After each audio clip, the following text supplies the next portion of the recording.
Hello Channel Need viewers, welcome to another episode on Channel Need. Today we are having an MBTI episode. Actually it's very hard to make an MBTI episode because a lot of the friends that I have, they do not want to appear on screen, or they say that they're shy, or they don't know about MBTI. So I'm very happy that we have Hayati here again with us, and she is an ESTJ. So it just happens that I'm an ENTJ. So we have the same pilot, which is extroverted thinking TE. So in this case, what we're going to talk about is our similarities first, which is the TE function. So I want to confirm with you by asking you certain questions. Then you tell me whether this applies to you. Because this is generally what is true of a person who is TE dominant. Okay, first, are you objective driven? Yes, of course. Okay, maybe you want to elaborate. Objective driven means I'm very open in learning. Open in learning? Yes, open in learning, and whatever things that I do, I want to do it well. I would not do a 6:30 job. If not, I will not do it at all. So it means if I want something, I will go for it. So, okay, so that is being objective driven, so you're goal driven. Would you consider yourself to be competitive? Yes, I think I am. Okay. Yes.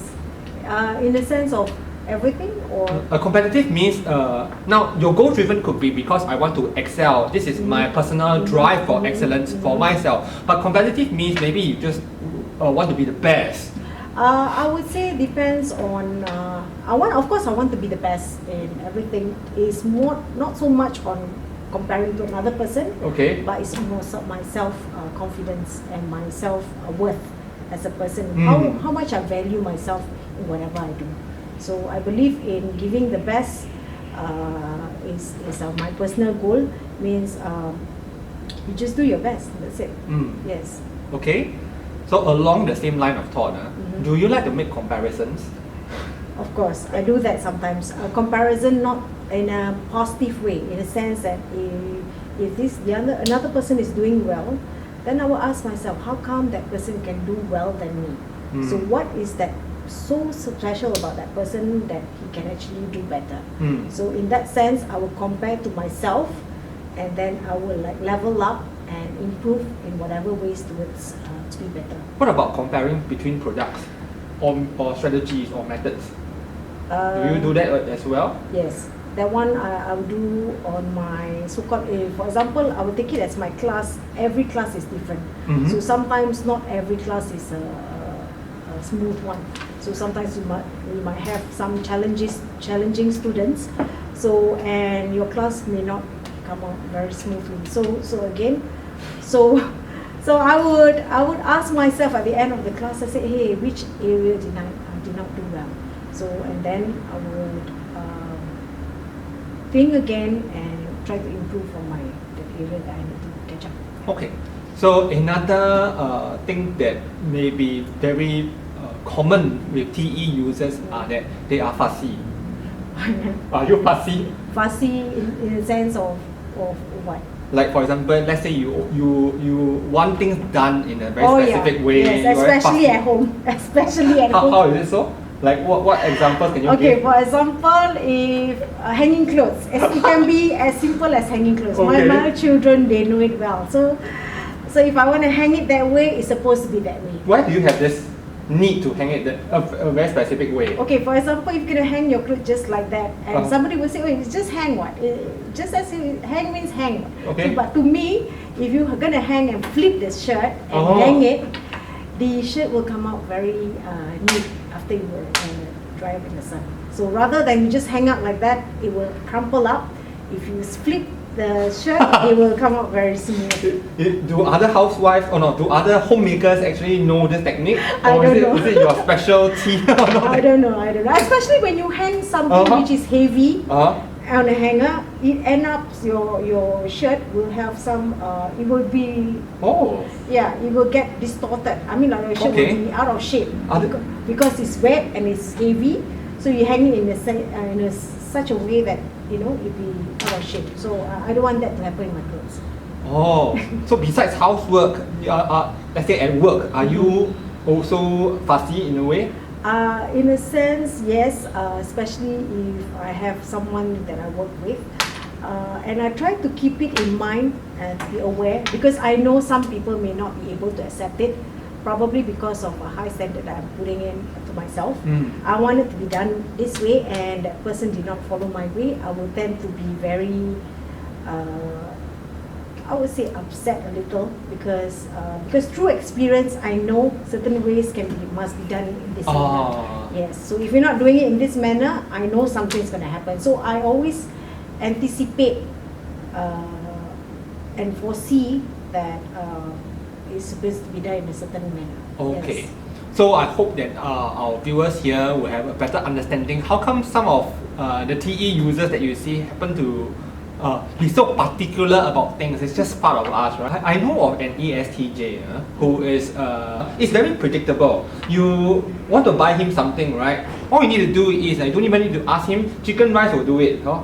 He will always eat the same thing. Is that something that describes you as well?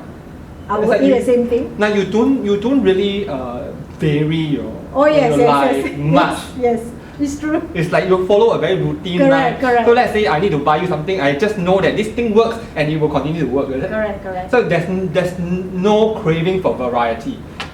In terms of food, yes. I'm not fussy about food. Okay. But in terms of doing things, I do a bit of variation.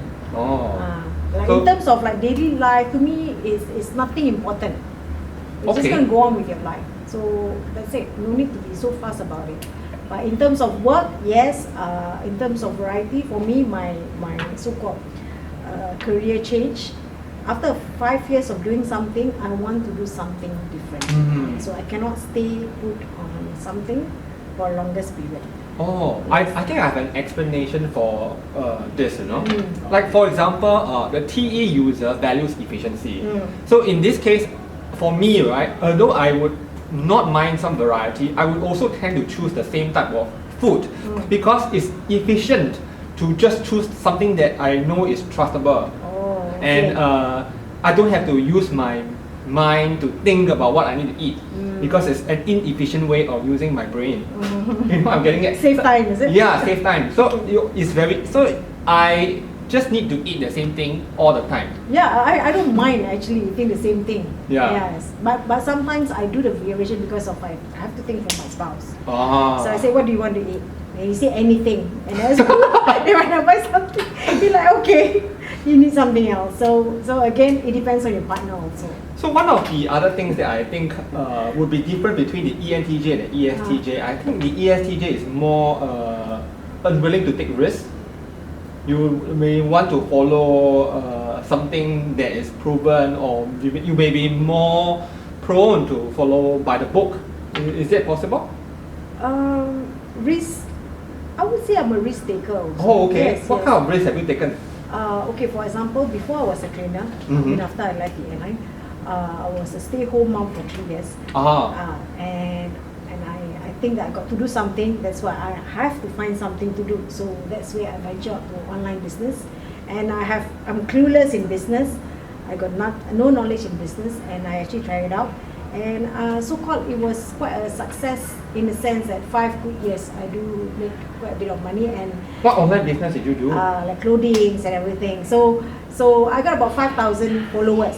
Wow. Yeah, but due to a lot of when you're online business, you have to spend a lot of time on the phone and things like that online.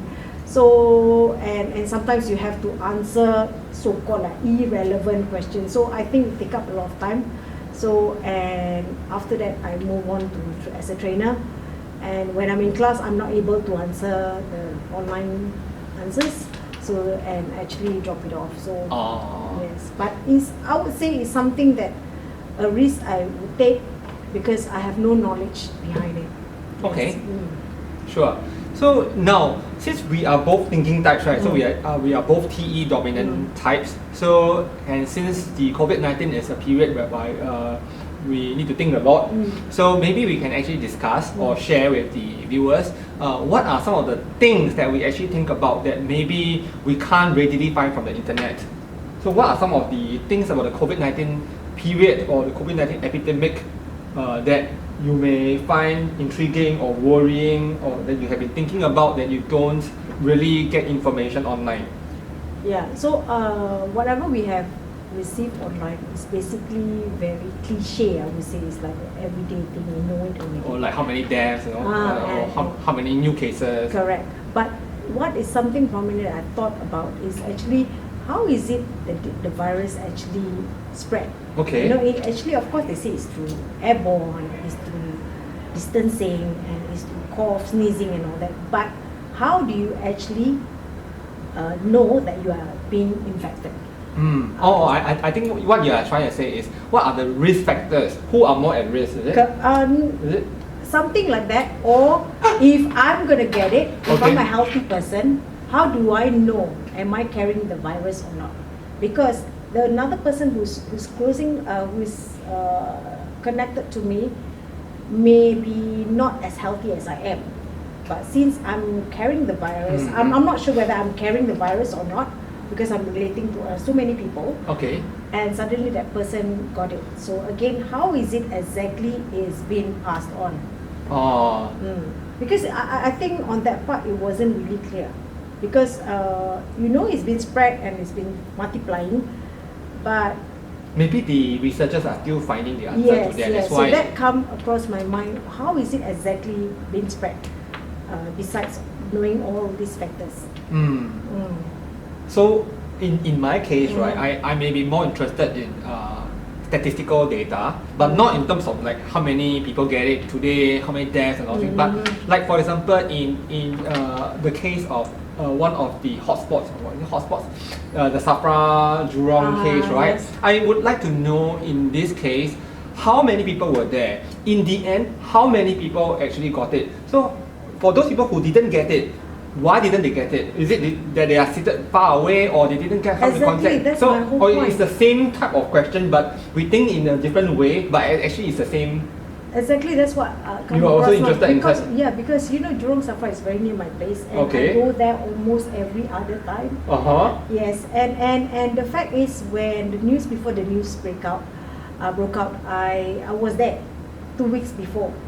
And again, like I said, I'm not sure how is it that you know that you are evolved around the virus. I understand what you're talking Yes. about. So personally, I'm also very interested to know in the chase to find the vaccine for this virus, how it actually works, like what's the progress. So I'm more interested to know the researchers who have been doing research on this, what their progress is. I want to keep up to date to that, or at least I want to know in trying to invent or discover a new vaccine, how long does it typically take? But we don't have information on that. We are always being bombarded with how many deaths, what's the new number of cases, what happens in Europe, and all is not the type of information that really interests me in this case. Although I will be keeping up, so that I will be in the know, And another thing come across my mind, comparable to other countries. Besides, we are the first few countries who were affected very badly. Up to date, I think we only have 2 deaths, comparable to other countries where they have a lot more. So here it is again. What is the precaution that has been taken care of in the health sector itself, that keeping our death rate lower comparable to the others? That's what also I said, I was thinking, is it because of the health sector on different countries plays an important part, or is it due to the social distancing, or is it the way we deal with our life? Okay. So wow, I think maybe the viewers are now certainly bombarded with a lot of new questions that they may not even have considered because they I don't think use TE, right? honestly, sometimes I'm an overthinker as well. I think a lot on certain things which is not necessary to some people. Yes. I actually think a lot as well, but I am able to filter because I have NI as my co-pilot. So I can filter, and I am able to act counter to the general population, which means to say most of the people want to do this. I am confident, or I feel safe enough to trust my own intuition to do the opposite. Something like that. You know what I mean? Okay, yes. So in that sense, it sometimes appears as if the ENTJ is a risk taker because they are willing to do something that other people don't do. Okay, so we are very happy to have Hayati with us. So one of the things that I want to know about Hayati is that as an ESTJ, what kind of parenting style do you use? Because you are fussy, so I'm wondering whether you're going to be fussy with your child as well. So we're going to have a special episode on parenting styles that Hayati will feature again. So do support us in our next episode as we say goodbye to you. Do remember to like and subscribe and comment on this topic of the coronavirus and about the ESTJ and ENTJ dichotomy. And we'll see you again in our next episode. Meanwhile, goodbye.